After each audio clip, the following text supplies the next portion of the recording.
Bible గ్రంథంలో చాలామంది భక్తుల యొక్క జీవితాలను మనం పరిశీలన చేసినట్లయితే, భక్తులు దేవుని మనసెరిగి దేవుని హృదయంలో ప్రతిష్ఠించుకొని వారి పని వారు చేసుకుంటూ ఆనందంగా ముందుకు సాగిపోతున్నటువంటి వారికి శత్రువులు అనబడినటువంటి వారు చాలామంది వారి నాశనాన్ని కోరుకునే స్థితిలో ఉన్నట్లుగా మనం చూస్తూ ఉన్నాం. అట్లాంటి భయంకరమైనటువంటి శత్రువుల మధ్య నెగ్గుకుని ముందుకు వచ్చినటువంటి భక్తులు లేకపోలేరు. అలాంటి భయంకరమైనటువంటి విరోధుల మధ్య విజయ పథకాన్ని ఎగరవేసినటువంటి భక్తులు లేకపోలేదు. శత్రువులు కలువుల మధ్యలో ఒక భక్తుడు ఇంత అద్భుతంగా అభివృద్ధి చెందడానికి, ఆనందించడానికి గల కారణం ఏంటనంటే, ఆ భక్తుడు పక్షాన్ని ఎవరున్నట్లుగా మనకు అర్థమవుతుంది? దేవుడు ఉన్నాడు. దేవుడు ఉంటే విరోధి ముందుకు వచ్చే అవకాశం ఉందా? అందుకే ఆయన అంటా ఉన్నాడు, ఏమని? దేవుడు మన పక్షమునుండగా మనకు విరోధి ఎవడు? ప్రశ్న ఇది. మనందరినీ ఆలోచింపజేసే ప్రశ్న ఇది. లాస్ట్కి ఈ పాట ముగింపులో మనం తెలుసుకోవాల్సింది ఏంటనంటే, నేను దేవుని పక్షాన్ని ఉన్నానా లేదా దేవుడు నా పక్షాన్ని ఉన్నాడా లేదా? ఒకవేళ దేవుడు కానీ నేను కానీ దేవుడి పక్షాన్ని లేక దేవుడు నా పక్షాన్ని ఉంటే, విరోధులు 10లో కాదు 100లో కాదు 1000లో ఉన్నా నాకు భయమేమీ లేదు. ఎందుకు భయపడవు నువ్వు? దేవుడు నా పక్షాన్ని ఉన్నాడు, నాకు విరోధి ఎవడు? కొంతమంది భక్తుల జీవితాన్ని సమయంలో మనం జాగ్రత్తగా పరిశీలన చేద్దాం. ప్రియ సోదరి సహోదరులారా, బైబిల్ గ్రంథంలో ఇశ్రాయేల్ చరిత్రకు మూల పురుషుడు అబ్రహాము మనకు తెలుసు. నేను కొన్ని పేర్లు చెప్తాను, మీరు టక్క ఈ చరిత్ర చాలాసార్లు మనం చెప్పుకుంటూ ఉన్నాం కాబట్టి మీరు వెంటనే చెప్పగలరు. ఇశ్రాయేలు జాతికి, ఇశ్రాయేలు జనాంగానికి మూల పురుషుడు ఎవరు అని అంటే అబ్రహాము. ఇప్పుడు చెప్పండి మీరు, అబ్రహాం కుమారుడి పేరేం పేరు? ఇస్సాకు గారు. కరెక్ట్గానే చెప్పారు. ఇస్సాకు గారి యొక్క కుమారులు ఎవరు? యాకోబు, యాసావు. దేవుడు యాసావును పక్కన పెట్టి యాకోబుని ఏం చేశాడు? ఆయన ప్రేమించాడు. యాకోబుతో ఆయన వాగ్దానాన్ని స్థిరపరిచాడు.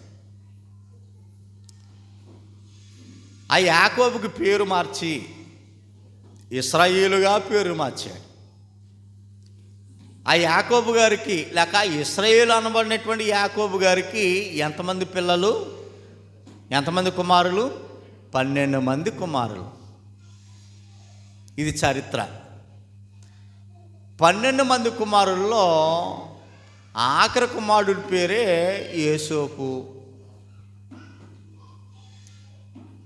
యోసేపు అంటే యాకోబుకి చాలా ఇష్టం. ఎందుకు ఇష్టం అంటే, ముసలితనం మందు పుట్టాడు.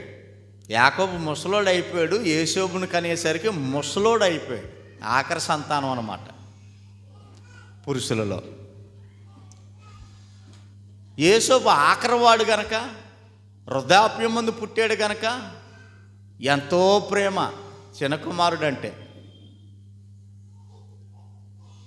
ఎంతో ప్రేమగా చూసుకుంటున్నటువంటి పరిస్థితిని మనం చూస్తూ ఉన్నాం. అయితే ప్రియులారా, ఇప్పుడు యోసేపుకి అన్నలు ఎంతమంది? 11 మంది అన్నలు ఉన్నారు. అందరికంటే చిన్నాడు.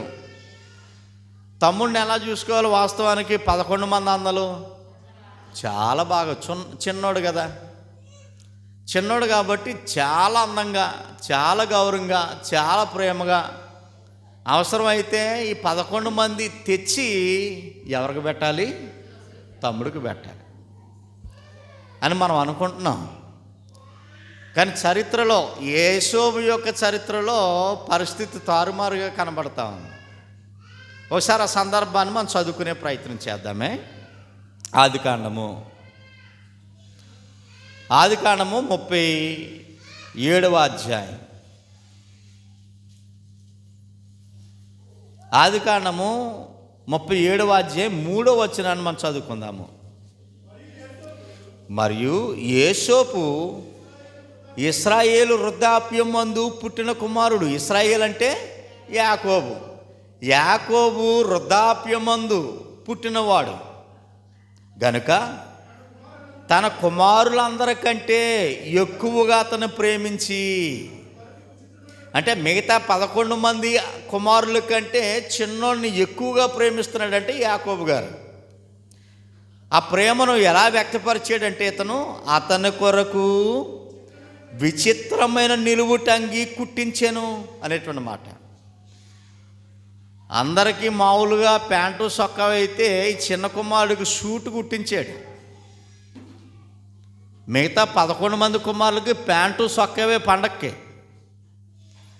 కానీ చిన్నోడికి యోసేపుకి ఏం కుట్టించాడు? ప్యాంటు సొక్క కాదు, షూట్ అంటాం చూసారా, కోటు కుట్టించాడు. అని అంటే అంత ఇష్టం అన్నమాట, అంత ఇష్టం అన్నమాట. 4వ వచనం. అతని సహోదరులు, ఎవరు సహోదరులు? యోసేపు యొక్క సహోదరులు 11 మంది.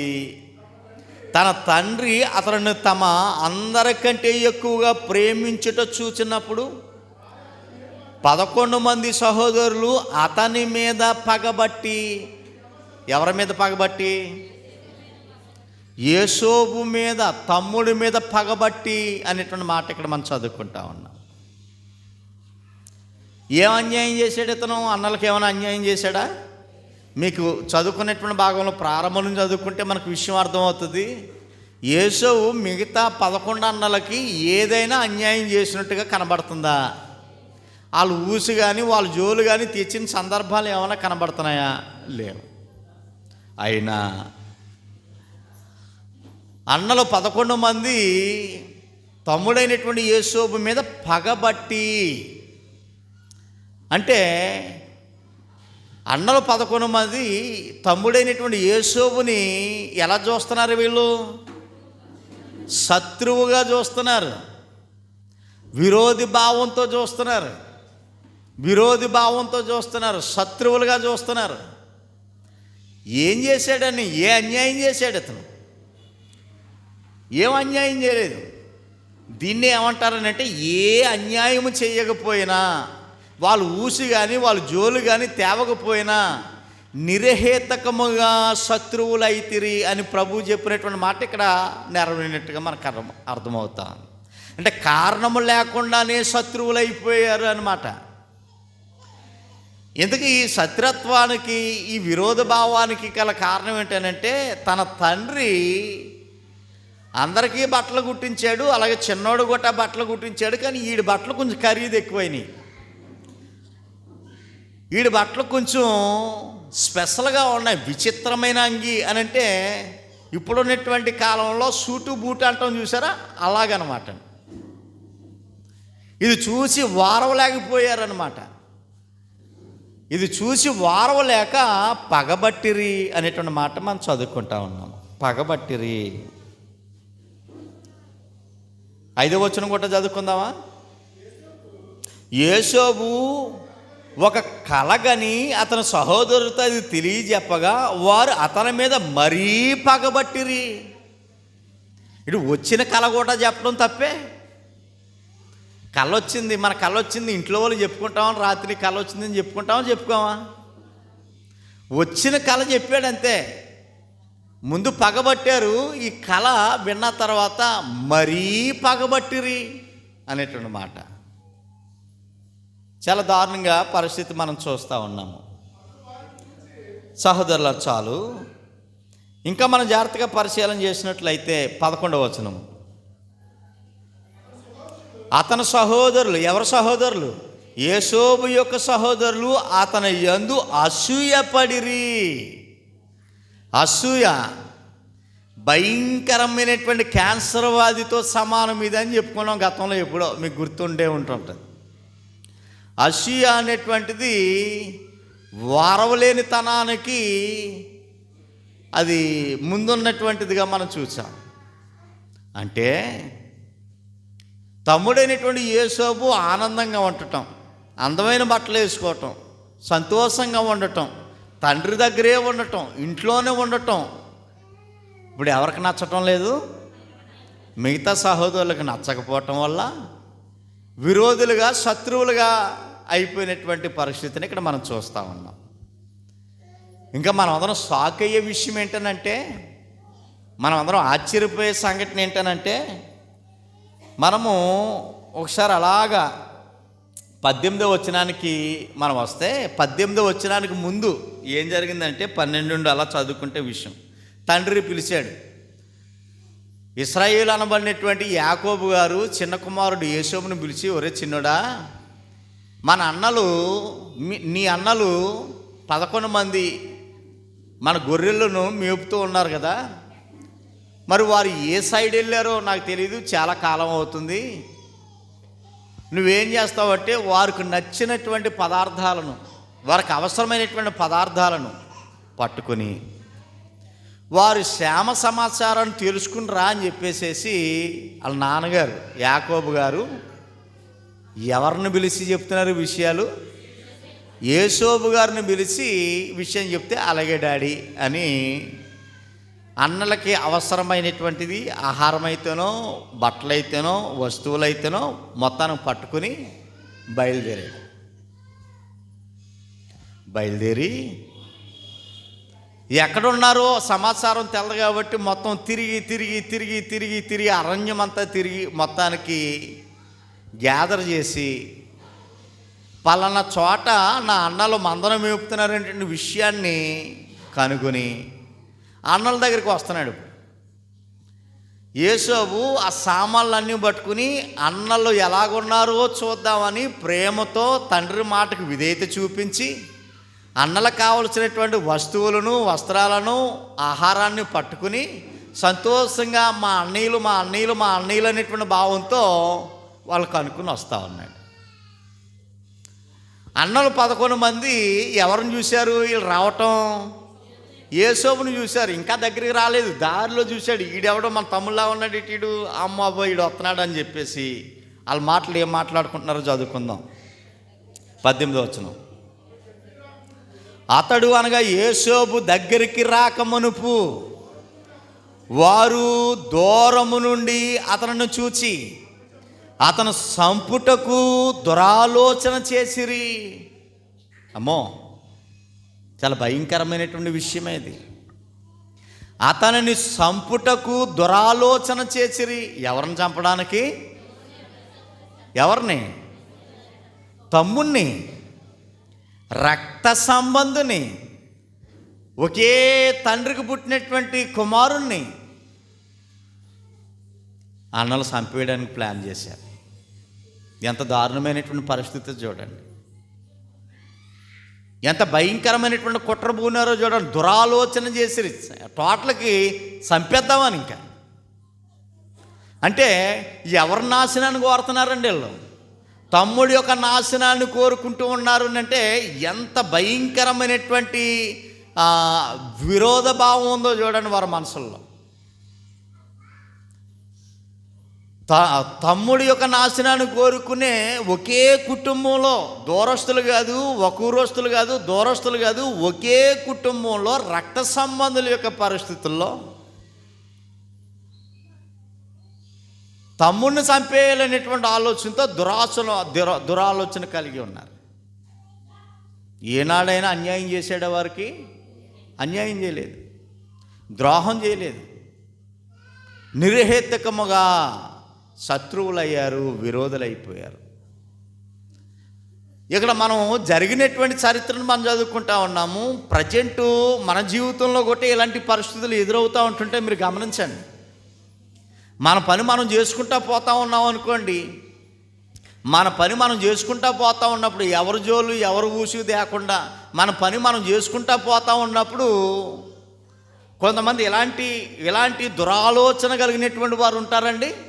ఊరిలో ఉంటారా? ఈదుల్లో ఉంటారా? ఉంటారు. బంధువుల్లో కూడా ఉంటారా ఇలాంటి వాళ్ళు? మన బంధువుల్లో కూడా ఉంటారు. చరిత్ర చెప్తా ఉంది, బంధువుల్లో కూడా దురాలోచన కలిగినటువంటి శత్రువులు ఉన్నారు. మనం ఏదైనా మంచి చేస్తే వారవలేక, మనం బాగుంటే సహించలేక, మనం ఆనందంగా ఉంటే, మన పని మనం చేసుకుంటా ఉంటుంటే ఏమన్నా తట్టుకోలేక మన నాశనాన్ని కోరుకునే వ్యక్తులు ఎక్కడో లండన్లోనో అక్కడో కాదు, మన మధ్య మన కుటుంబాల్లోనే ఉండే అవకాశం లేకపోలేదు. ఇంకో కళ్ళకు కట్టినట్టుగా ఒక చరిత్ర చెప్తా ఉంది. ఒకే ఇంట్లో 11 మంది అన్నలు ఏకమైపోయి తమ్ముని చంపేయడానికి దురాలోచన చేస్తున్నారని అంటే ఎంత భయంకరమైన పరిస్థితి ఇది. చాలా దారుణమైనటువంటి పరిస్థితి. అర్థమవుతుందా?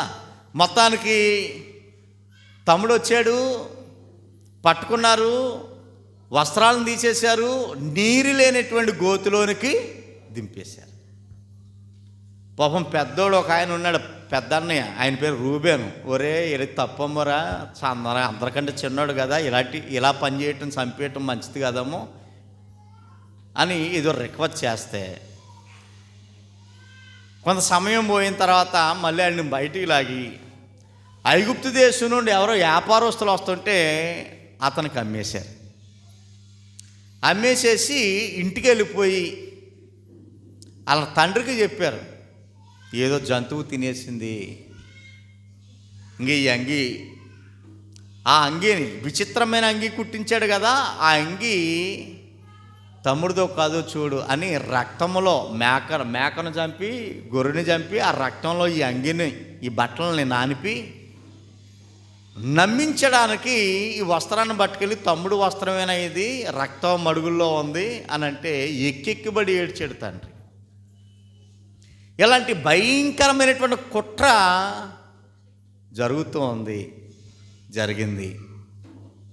అయితే ఇక్కడ మనం చెప్పుకోవాల్సిన విషయం ఏమనంటే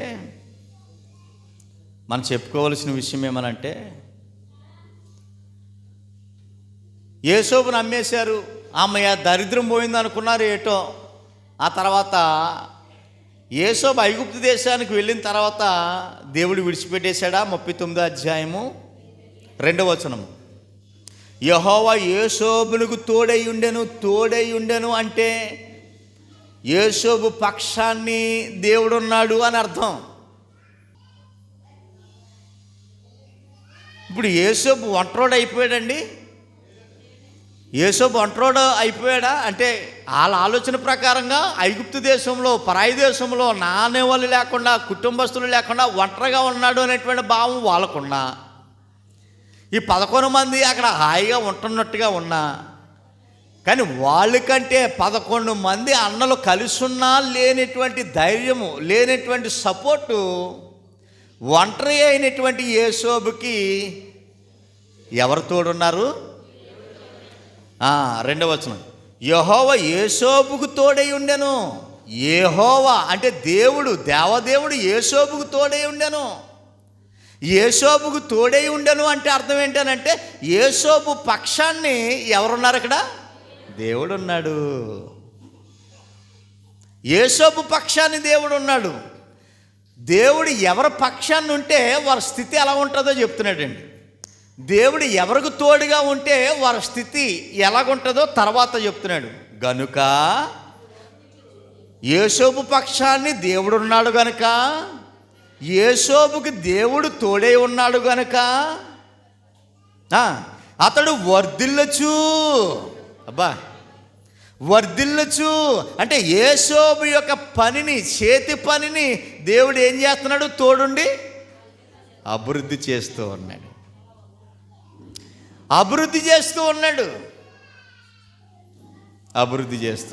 3వ వచనం, యెహోవా అతనికి తోడై ఉండుననియు, అతడు చేసినదంతయు అతని చేతిలో యెహోవా సఫలము చేసిననియు అతని యజమానుడు చూచెను. అబ్బా, యేసోబు ఏ పని చేస్తూ ఉన్నాడో ఆ పని దేవుడు ఏం చేస్తున్నాడు? సఫలము చేస్తూ ఉన్నాడు.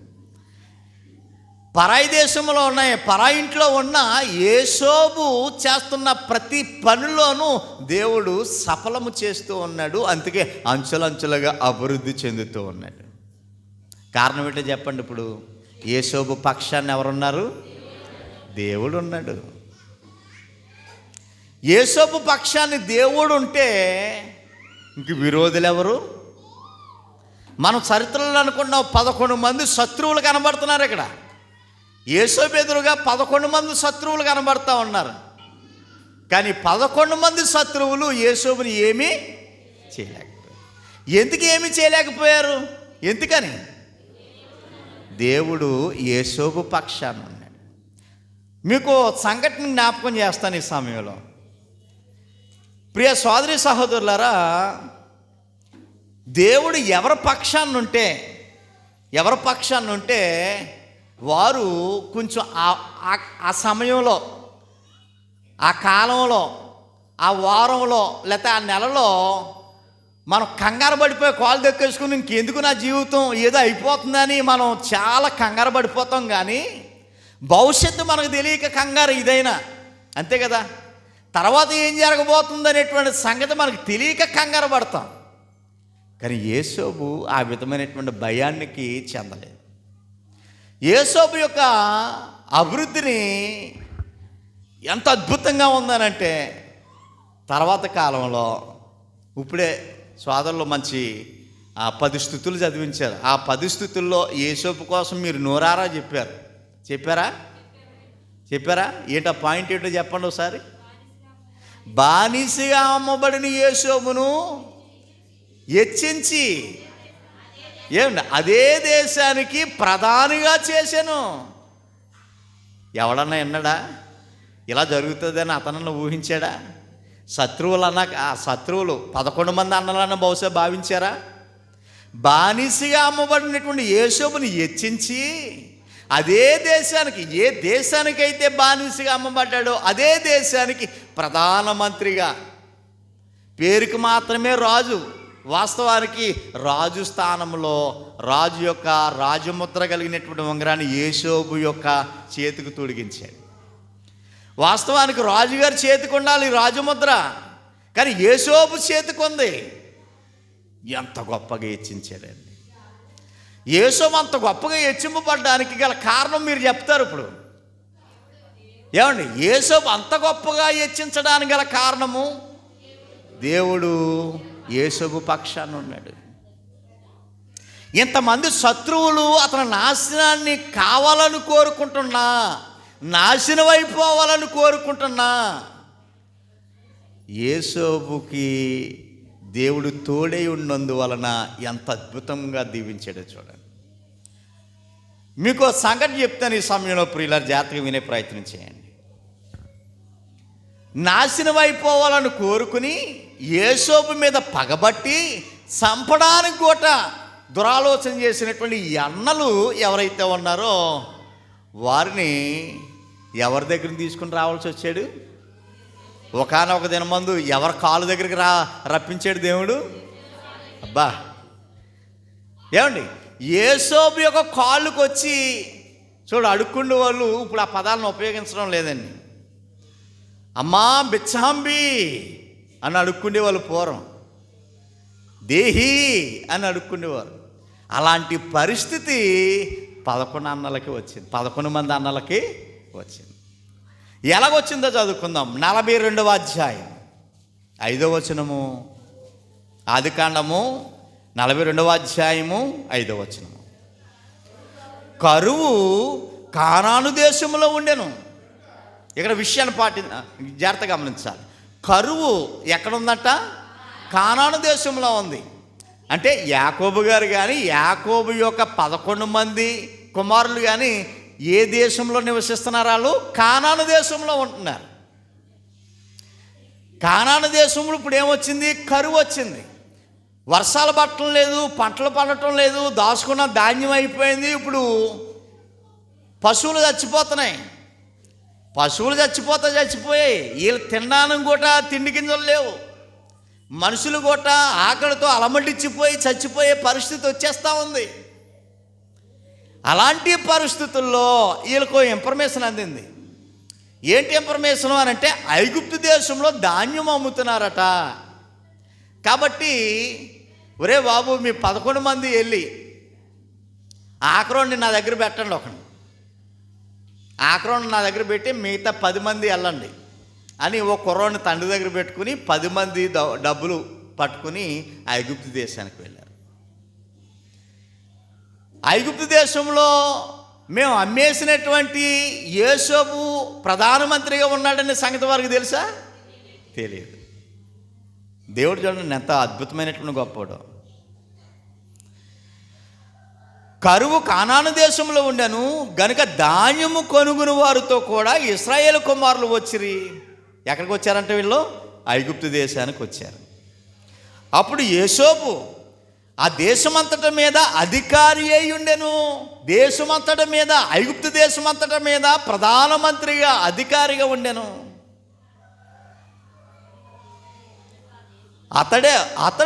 అతడే ఆ దేశ ప్రజలందరికీ ధాన్యము అమ్మకము చేయవాడు. ఆ దేశ ప్రజలందరికీ యోసేపే ధాన్యం అమ్ముతున్నాడట. ఇప్పుడు ఎవరి అవసరత వచ్చిందండి అన్నలకి? రే నువ్వు నాశనం అయిపోవాలా, నువ్వు మా కళ్ళ ముందు ఉండాలని కుదరలేదు, నువ్వు ఆనందంగా ఉండాలని మాకు ఇష్టం లేదు, నువ్వు నాశనం అయిపోవాలా, చచ్చిపోవాలి నువ్వు కోరుకునే ఈ అన్నలకి ఎవరి అవసరత వచ్చింది? యోసేపు తమ్ముడు అవసరత వచ్చింది. ప్రియ సోదరి సహోదరులారా, ఎందుకు అంత అవసరత వచ్చింది అని అంటే యోసేపు పక్షాన్ని ఎవరున్నారు అక్కడ? దేవుడు ఉన్నాడు. దేవుడు ఉన్నాడు. ఏమండి, దేవుడు మన పక్షమన్నుందగా మనకు విరోధి ఎవడు అనే పాయింట్ మనం దృష్టిలో పెట్టుకుని ఈ పాఠాన్ని ఆలోచన చేస్తా ఉన్నాం. దేవుడు యోసేపు పక్షాన్ని ఉంటుండగా 11 మంది విరోధులు దేవుడి ముందు నిలబడగలరా? నిలబడలేరు. మొత్తానికి యోసేపు కాళ్ళ దగ్గర తీసుకుని వచ్చాడు దేవుడు. చంపేయాలని, నాశనం అయిపోవాలని కోరుకునే వాళ్ళని యోసేపు కాళ్ళ దగ్గర తీసుకుని వచ్చాడు. తీసుకుని వచ్చి చూడండి ఆ మాట ఎంత అద్భుతంగా ఉంటుందో. గనుక యోసేపు సహోదరులు వచ్చి ముఖములు నేలను మోపి అతనికి వందనము చేసిరి. అర్థమవుతుందా మీకు? ఒకప్పుడు ఏమండి ఉదయాన్నే గుడ్ మార్నింగ్ చెప్పాలి, నో గుడ్ మార్నింగ్. సహోదరుడు ఎదురు పడితే వందనాలు తమ్ముడు, వందనాలు అన్నయ్య అని చెప్పుకోవాలా, నో వందనాలు. ఎప్పుడు?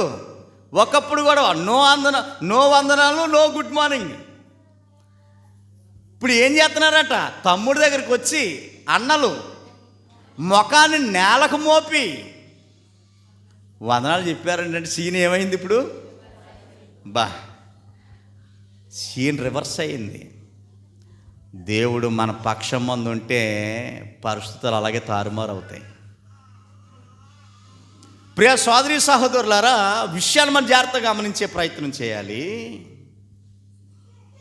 చాలామంది ఏమనుకుంటారంటే భౌతికంగా అమ్మయ్య నాకు ఇది ఉంది కాబట్టి నేనేం కంగారు పడక్కర్లేదు అనుకుంటారని. ఏదో ఒక అధికారాన్నో, లేకపోతే ఒక ధనాన్నో, లేకపోతే ఒక స్తోమతనో, ఒక విధానాన్నో, ఒక మనిషినో, లేకపోతే ఒక కుటుంబాన్నో, ఒక ఉద్యోగాన్నో, ఒక చదువునో, దేనో దాన్ని చూసి అమ్మయ్య నాకు పర్లేదు అనుకుంటారు.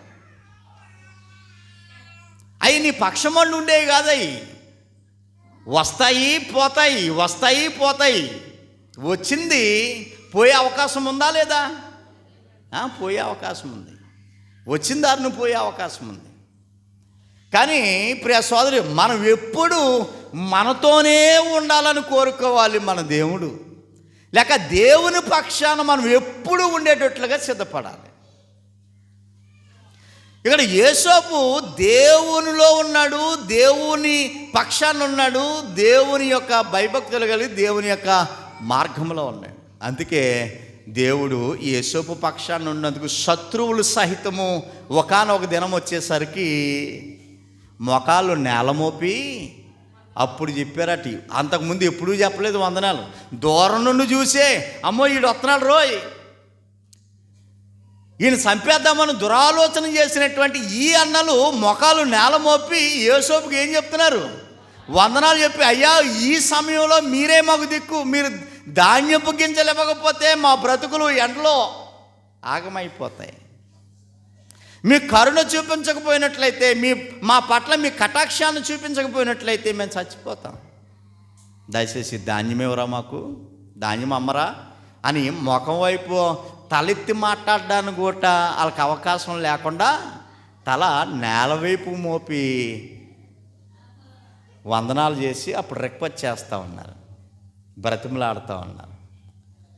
ప్రియ సోదరి సహోదరులారా, యేసోపు అనేటువంటి పేరుకి అర్థం ఏంటనంటే ఫలించెడు కొమ్మ అని అర్థం. యేసోపు అనేటువంటి పేరుకు అర్థం ఉన్నట్లుగానే అతడు ఫలించే అద్భుతమైనటువంటి ఇశ్రాయేలు జనాంగానికి అద్భుతమైనటువంటి రక్షకుడుగా, కాపాడబడే ఒక గొప్ప మార్గదర్శకుడిగా తర్వాత కాలంలో మనం చూస్తూ ఉన్నాం. యేసోపు పక్షాన్ని దేవుడు ఉన్నాడు, కానీ శత్రువులు నిలవలేకపోయారు. దేవుడు మన పక్షం ముందు ఉండగా మనకు విరోధి ఎవడు? యేసోపు పక్షాన్ని దేవుడు ఉన్నాడు కనుక విరోధులు 11 మంది ఏమీ చేయలేకపోయారు. దీన్ని బట్టి మనకు ఏమర్థమవుతుంది చెప్పండి? ఆ సమాచారాన్ని బట్టి మీకేమర్థమైంది చెప్పండి? ఈ చరిత్ర యథార్థవంతమైంది, రియల్గా జరిగినటువంటి చరిత్ర ఇది. దీన్ని బట్టి మనకేమర్థమైంది? మీకేమర్థమైంది చెప్పండి నాకు. అలాగనే అర్థమైంది. అప్పుడు అలాగున్నాడు, ఇప్పుడు అలాంటిది ఏం లేదనుకుంటున్నారా? అప్పుడు ఇప్పుడు దేవుడు మారలేదండి. కాలం మారింది, మనుషులు మారారు. దేవుడైతే మార్పు లేనివాడు. దేవుడు మార్పు లేనివాడు కాదు. అప్పుడు ఇప్పుడు ఎప్పుడైనా దేవుడు కావాలని కోరుకున్న ప్రతి వాని పక్షాన్ని దేవుడు ఉండడానికి ఇష్టపడుతూ ఉన్నాడు. నీకు తోడుగా ఉండడానికి, నీ కుటుంబానికి అండగా ఉండడానికి, నీ సంఘానికి అధిపతిగా ఉండడానికి దేవుడు ఎప్పుడు సమీపంగా ఉన్నాడు. నువ్వు నేను అటు దేవుణ్ణి కలిగి ఉన్నామా లేదా చిన్న ప్రశ్న. అలాంటి అద్భుతమైనటువంటి దేవుణ్ణి నా కుటుంబం కలిగి ఉందా లేదా చిన్న ప్రశ్న. పరిశోధించుకోవాల్సినటువంటి అవసరం.